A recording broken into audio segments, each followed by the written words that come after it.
جامع ترمذی کے اندر موجود ہے، جلد نمبر 2 صفحہ نمبر 686 کے اوپر یہ موجود ہے، قدیمی کتابخانہ جو ہے اس کا میں حوالہ دے رہا ہوں۔ یہ روایت کیا ہے؟ میرے آقا علیہ السلام کے غلام حضرت سیدنا ابو ہریرہ رضی اللہ تعالیٰ عنہ سے روایت ہے، آپ فرماتے ہیں من انفق الزوجین فی سبیل اللہ نودی فی الجنت یا عبد اللہ ھذا خیر۔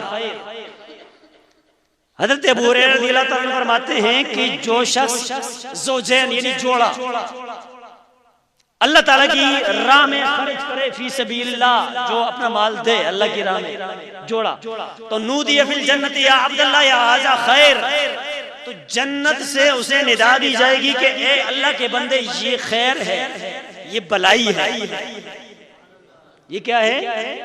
بلائی ہے۔ تو اس بندے کو کہاں سے ندا آئے گی؟ جنت سے۔ کدھر سے ندا آئے گی؟ جنت سے۔ اونچی آواز سے کہتے ہیں سبحان اللہ۔ جنت بھی بولے گی اس بندے کے بارے میں جس نے اللہ کی راہ میں زوجین دیے ہوں گے۔ زوجین آپ کو یہ بتاؤں، ایک ہوتا ہے 1 روپے دینا، ایک ہوتا ہے 2 روپے دینا، تو یہ زوج ہو گئے، جفت ہو گئے۔ تو زوجین کا یہ مطلب، تو اسی طرح دو جو بھی چیز شریعت کے لیے دی جائے گی، اسلام کے لیے اللہ کی راہ میں دی جائے گی، جوڑا، تو اس بندے کو جنت سے ندا آئے گی۔ کہاں سے ندا آئے گی؟ جنت سے ندا آئے گی، اور جنت کہے گی کہ ھذا خیر، ادھر آ جا، یہ بہتر ہے تیرے لیے، یہ تیرے لیے کیا ہے؟ بہتر۔ پھر میرے آقا علیہ السلام نے ارشاد فرمایا فمن کان من اہل الصلاۃ دعی من باب الصلاۃ، فرمایا کہ جو نمازیوں میں سے ہوگا اس بندے کو نماز والے دروازے سے بلایا جائے گا۔ جڑی جڑی نمازی بول دے اونچی آواز نال، جس نے صبح دی نمازی پڑھی وہ بھی اونچی آواز میں بول دے۔ ماشاءاللہ بہت سارے بندوں نے پڑھی ہے، اللہ پاک سلامت رکھے اور اللہ پاک ہمیں استقامت نصیب فرمائے۔ اور 5 نمازیں جو پوری کرتا ہے نا، بڑی بات ہے۔ آج کل کے اس پر فتن دور کے اندر پڑھا کرے، اور حقیقت میں نماز ہوتی ہی وہی ہے اصل میں، کہ جو ایسے وقت میں ہو کہ جناب ہمارے پاس ٹائم ہو ہی نہ، اور ہم جناب اپنے کاموں کے اندر مصروف ہوں، اپنی مصروفیات کو چھوڑ کے ہم آ کے نماز پڑھیں، تو یہی حقیقت میں صحیح والی نماز ہوتی ہے۔ امتحان والی نماز یہی ہوتی ہے کہ آئے یہ بندہ اپنا کام چھوڑ کے، نیند چھوڑ کے، سارے معاملات چھوڑ کے یہ میری بارگاہ میں آ کے سجدہ کرتا ہے نہیں کرتا ہے، مجھے راضی کرتا ہے نہیں کرتا ہے۔ ارے عام سی مثال دیتا ہوں، آج اگر ہمارا کوئی رشتہ دار نہ ہمیں دعوت دے دے کہ جناب آئیو بیٹی دی شادی ہے، ختم ہے، چلیسواں ہے، کل ہے، اس طرح کی دعوتیں ہمیں دیں، اگر ہم نہ جائیں وہ گلہ کرتا ہے نہیں کرتا ہے کہ دعوت دیتی سی تو پھر بھی تجھے نہیں آئے ہو۔ لیکن جو بندہ ایک بندے کو دعوت دے کے بھیجے، کہیں چلے جائیں، اس کو بتا دے، پھر دوسرے بندوں کو بھی بھیجے، تیسرے کو بھی بھیجے، چوتھے کو بھی بھیجے، تو جس کے پیچھے بہت سارے بندوں کو بھیجا اور جناب وہ پھر بھی اس ایک دعوت پہ نہیں آیا، تو پھر تو جناب وہ بندہ تو کبھی خوش اس بندے سے دوسرے سے نہیں۔ وہ کہتے بس میں ناراض ہوں آپ سے اس لیے کہ میں نے اتنی دفعہ آپ کو دعوت دی ہے پھر بھی نہیں آیا۔ تو مطلب کہنے کا یہ ہے کہ عام بندہ جو ہے وہ اگر کسی کو دعوت دے، اس کی دعوت پہ کوئی نہ آئے تو بندے کا دل دکھتا ہے کہ میری دعوت پہ کیوں نہیں آیا۔ لیکن ذرا سوچو، اللہ تبارک و تعالیٰ کی جناب سے، اس کے اذن سے مؤذن ہمیں 5 دفعہ 24 گھنٹے میں ندا دیتا ہے، بلاتا ہے، دعوت دیتا ہے، حی علی الصلاۃ کہتا ہے، آؤ نماز کی طرف، حی علی الفلاح، آؤ کامیابی کی طرف۔ کون کون آتا ہے؟ آج ہمارے رشتہ دار تو ناراض ہوتے ہیں اگر ہم ان کی دعوت پہ نہ جائیں، تو جو شخص اس اللہ کے بلاوے پہ، مؤذن کے بلاوے پہ مسجد میں نہ آئے تو کیا خیال ہے اس سے رب ناراض نہیں ہوگا؟ رب ناراض نہیں ہوگا اس بندے سے؟ میں ایک مختصر بات کرتا ہوں، ٹائم نہیں ہے، پھر میں روایت مکمل کرتا ہوں۔ شیطان نے ایک دفعہ چلا گیا، یہ عبرت کے لیے، نصیحت کے لیے میں بات کر رہا ہوں۔ شیطان ایک دفعہ بندے کے لیے چلا گیا، لکڑیاں لانے کے لیے بندہ جا رہا تھا تو شیطان بھی ساتھ ہو گیا۔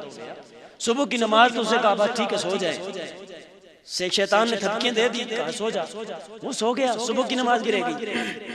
پھر اس کے بعد جناب جس وقت ظہر کی نماز کا وقت آیا تو شیطان ساتھ تھا بزرگ کی صورت میں، تو شیطان نے پھر خیر ہے کہ لکڑیاں جمع کر لے یا جو کام ہے یہ کر لے، پھر اس کے بعد پڑھ لینا۔ الغرض کرتے کرتے شیطان نے ظہر کی نماز کا جو وقت تھا وہ بھی ضائع کر دیا، یعنی ظہر کی نماز بھی وہ نہ پڑھ سکا۔ پھر اسی طرح عصر کا وقت ہوا تو عصر کے وقت بھی وہ اپنے کام میں مشغول رہا، مغرب کے وقت بھی۔ الغرض جس وقت 3-4 نمازیں چھوٹ گئی نا تو شیطان جو تھا وہ بابا جی کی صورت میں، بزرگ کی صورت میں تھا، وہ شیطان بھاگنے لگ گیا۔ جس وقت وہ بھاگنے لگا نا، توجہ میری طرف ہونی چاہیے، شیطان بھاگنے لگا اس بزرگ سے، وہ کہنے لگا کہ صبح سے میرے ساتھ رہا ہے، میں جب آیا تو ساتھ تھا، تو مجھے مشورے دیتا رہا، یہ کر لے یہ کر لے یہ کر لے یہ کر لے، لیکن اب یہ مجھ سے بھاگ کیوں رہا ہے؟ اس نے کہا دراصل میں کوئی انسان نہیں ہوں، میں شیطان ہوں، ابلیس ہوں، اور میں تجھ سے اس وقت اس لیے بھاگ رہا ہوں کہ تو نے صبح کی نماز بھی قضا کی، ظہر کی بھی قضا کی، عصر کی بھی قضا کی، الغرض یہ 3-4 نمازیں تو نے قضا کر دی ہیں، اور مجھے خوف ہے اس بات سے کہ کہیں ایسے نہ ہو کہ اللہ تبارک و تعالیٰ تیرے اوپر عذاب نازل کر دے اور اس تیرے عذاب کے اندر میں بھی شامل ہوں۔ اللہ اکبر، استغفر اللہ کہنا چاہیے۔ الغرض ایسے ہوا کہ شیطان نے جس وقت یہ کہا نا تو پھر آگے شیطان نے مزید بھی کہا، اس نے کہا دیکھیں میں نے ایک سجدہ رب نے کہا تھا، رب نے کہا اسجدوا لآدم، سجدہ کر شیطان آدم علیہ السلام کو، تو میں نے ایک سجدہ نہیں کیا ہے، تو اے بندہ خدا ذرا سوچ تو صحیح، ایک رکعت میں 2 سجدے ہوتے ہیں، ایک رکعت میں 2 سجدے ہوتے ہیں، تو فجر کی 4 رکعتوں میں 8 سجدے ہوئے، اسی طرح باقی نمازوں کے اندر کتنے سجدے تو نے چھوڑ دیے ہیں، اور میں نے جب ایک سجدہ نہیں کیا، ایک سجدہ نہ کرنے کی وجہ سے راندہ درگاہ کر دیا، مجھے دھتکارا ہوا بنا دیا، جنت سے نکال دیا ہے، تو مجھے ڈر لگ رہا ہے کہ کہیں ایسے نہ ہو کہ جتنے سجدے تو نے قضا کیے ہیں نہیں کیے اللہ تعالیٰ کی بارگاہ میں، ایسے نہ ہو کہ رب کائنات تیرے اوپر عذاب نازل کرے اور میں اس عذاب کے اندر گرفتار ہو جاؤں، میں اس لیے تجھے بھاگ رہا ہوں۔ سمجھ کے نہیں آئی؟ تو شیطان جو ہے نا، شیطان وہ بھی اس بات کو سمجھتا ہے کہ جس وقت اللہ کے حضور بندہ سجدہ ریز نہ ہونا رب ناراض ہوتا ہے، اور رب کائنات جب ناراض ہو جائے پھر عذاب ممکن ہوتا ہے، کسی بھی وقت آ سکتا ہے۔ اور آج کل لوگ جناب شاید یہ سوچتے ہیں جناب کہ عذاب تو خیر ہمارے اوپر نہیں آتا ہے، عذاب تو ہمارے اوپر آیا نہیں ہے، آتا نہیں ہے، لیکن لازمی نہیں ہے کہ وہ اوپر سے پتھر ہی برسے، جیسے نوح علیہ السلام اور باقی پچھلی جتنی بھی قومیں جن کا ذکر قرآن پاک کے اندر موجود ہے، بہت سارے عذاب آئے۔ عذاب یہی نہیں ہوتا ہے، کسی بندے کو اگر نماز کی توفیق نہ ہونا یہ بھی رب کا عذاب ہوتا ہے۔ آئی سمجھ کے نہیں آئی؟ گھر میں تنگ دستی ہوتی یہ بھی عذاب کی صورت ہوتی ہے، بچے نافرمان ہو والدین کے تو یہ بھی عذاب کی صورت ہوتی ہے، معاشرے کے اندر عزت نہ رہے، ذلت ہی ذلت ہر طرف ہو، یہ بھی رب کا عذاب ہوتا ہے۔ تو میں نے کچھ مثالیں آپ کو دی ہیں، عذاب بہت سارے ہوتے ہیں لیکن ہم سمجھ نہیں پاتے ہیں۔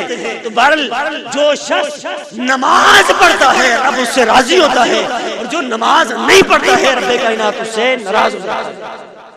تو بہرحال بات کہاں سے چلی تھی؟ تو میرے آقا علیہ السلام نے فرمایا کہ جو شخص